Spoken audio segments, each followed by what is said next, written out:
Welcome to ला असीता history.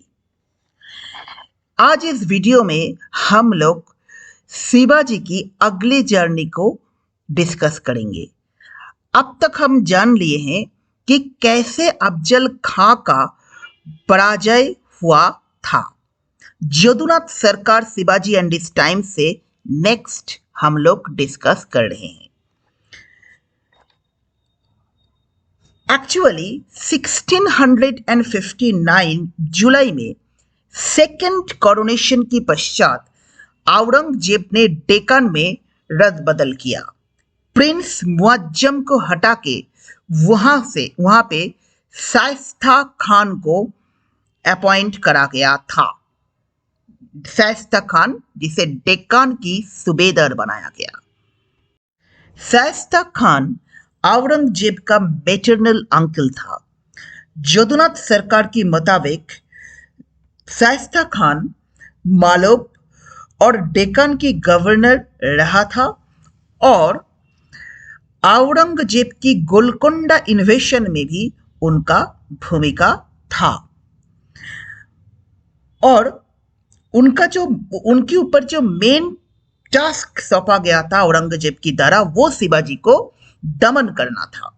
Main task की शिवाजी को दमन करना था और इस केस में वो बीजापुर की सहयोगिता भी पाए थे। बीजापुर की आदिलशाहियों ने उनका मदद क्यों किया, तो यहां पर एक टाई अप हो गया। ओके, बीजापुरी आदिलशाही और मुगलों के बीच, क्योंकि आदिलशाही भी चाह रहे थे कि अब शिवाजी को दमन करने के लिए मुगलों की सहयोगिता की आवश्यकता है और इससे मराठा चीफ्स जो है उसको बाध्य कर देगा ये उनकी आर्मी को दो भाग में डिवाइड कर देने में। ओके,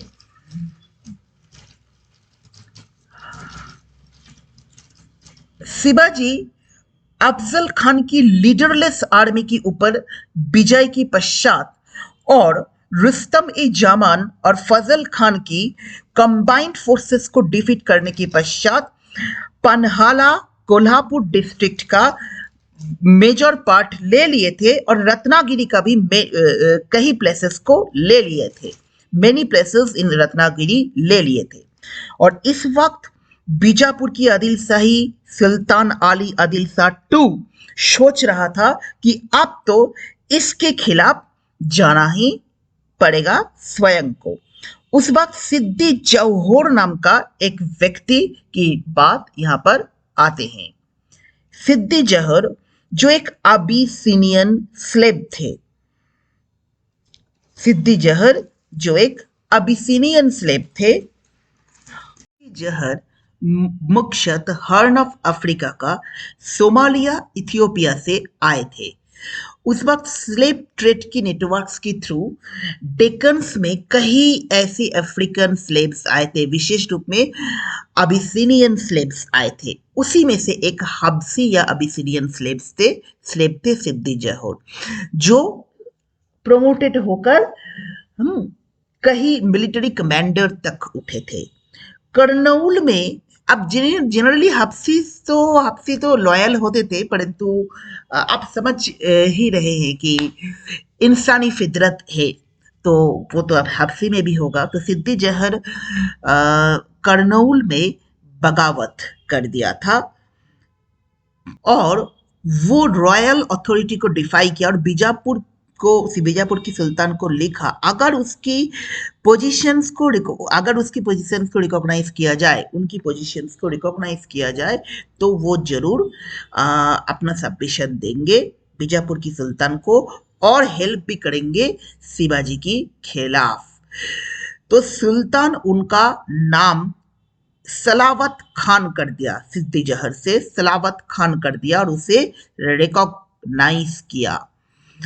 जरूरत था क्योंकि सिद्दी जौहर बहुत ही एबल, हब्सीज वैसे भी बहुत ज्यादा वेलफेयर में माहिर होते हैं, कैवलरी स्किल्स बहुत अच्छे होते हैं। सिद्दी जौहर वैसे भी बहुत माहिर योद्धा था। आप समझ ही सकते हैं, एक स्लेव से कमांडर तक उठे हैं तो माहिर योद्धा तो होगा ही। तो उसको यूज करना चाहता था बीजापुर का आदिल शाह शिवाजी की खिलाफ, और इसीलिए इनको सलावत खान का टाइटल देकर शिवाजी की खिलाफ भेज दिया था। मई 1660 में 1660 में ये कैंपेन शुरू हुआ। यह वही मंथ था जिस मंथ में नॉर्थ में पूना भी हार गए शिवाजी, मुगलास पूना लेकर गए। ओके, 16, और ये तो बाप की जगह था ना पूना।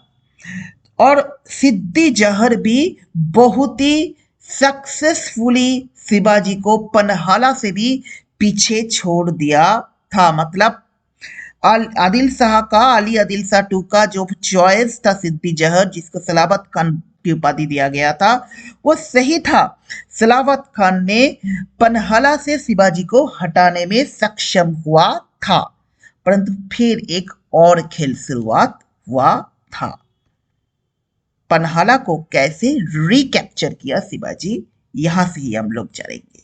आज की वीडियो यहीं पर हम लोग एंड कर रहे हैं।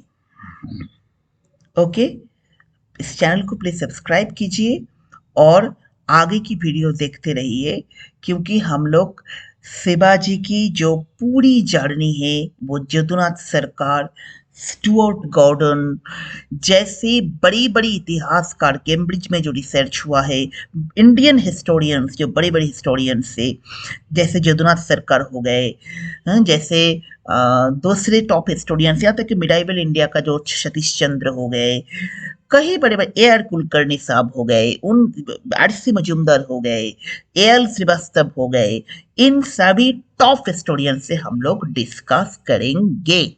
इसीलिए इस वीडियो को प्लीज देखते रहिएगा, इस जर्नी को प्लीज देखते रहिएगा, क्योंकि इससे आपको बड़े बड़े जो रिसर्च हुए छत्रपति शिवाजी के ऊपर, इसका आपका पूर्ण ज्ञान मिलेंगे, इसको आपको देखने को मिलेंगे, जानने को मिलेंगे, क्योंकि ये जो रिसर्च हुआ है वो टॉप हिस्टोरियंस जो रिसर्च किए हैं।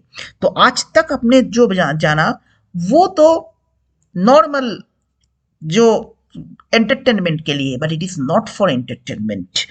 ये एंटरटेनमेंट के लिए केवल नहीं है। तो इसको प्लीज देखते रहिएगा और इस चैनल को सपोर्ट करते रहिएगा, सब्सक्राइब करते रहिएगा। Thank you.